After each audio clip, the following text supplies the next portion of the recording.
Hi, it's Dr. Nick from Smilecliniq. Today I'm just going to go through one of the cases I'm doing at the moment. This is Jamie, who's come to us for Invisalign treatment.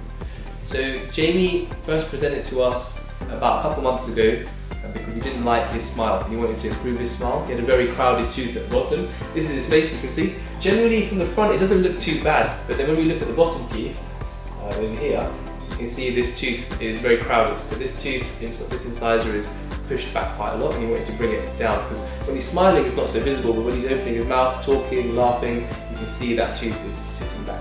So we planned some Invisalign treatment for him. We've just started, so I think we're 2 months in now, and his treatment is going to take about 6 months, 6 to 7 months. And I'll show you his plan. So we have a look at that tooth at the bottom and we play it through. You can see how that tooth is slowly moving forward into position.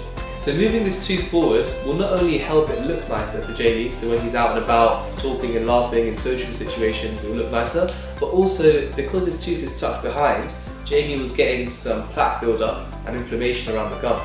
And if we move that tooth forward into line with the other teeth, then it's much easier to clean, so those gum problems should fade away. So for Jamie then, we did offer an alternate treatment, which was removing this tooth.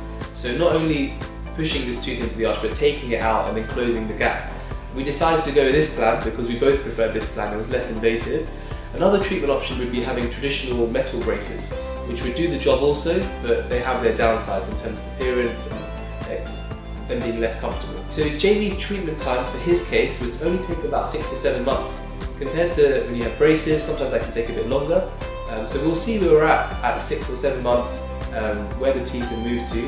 Sometimes we might need to do some extra aligners, what we call refinements, to just get that final push to make sure the teeth are in the right position. As well as this little tooth at the bottom that's tucked back a little bit, Jamie has what we call an overjet, so where the front teeth are a bit more forward than the bottom teeth. You can see that here. So it feels like the front teeth are sticking out a bit more. So by doing a treatment like this, we can tuck the teeth back to make them look more uniform and more natural. So because this tooth is pushed back so far, it's got a long way to go to get to the final position. And we want to get it to this position here, where it's perfectly in line with the rest of the teeth. Sometimes aligners may cause teeth to lag behind, or sometimes teeth can be quite stubborn to move, or sometimes at the end of treatment you get a bit of relapse where the teeth can move back again. So for these reasons, what I tend to do with these kind of cases is something called overcorrection.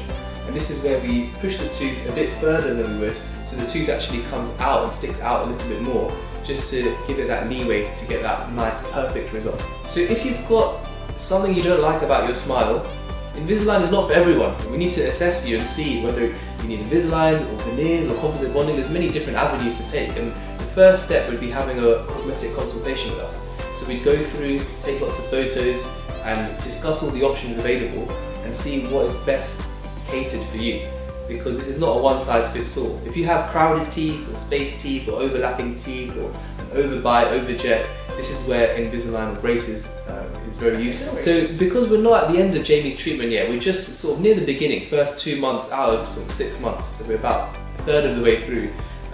Jamie's noticed a little bit of movement, but during the beginning you don't sort of notice too much. So there's still a bit of time to go until the teeth move to where he wants them to. But he's been a very chill and easy patient, and that always makes it helpful for us.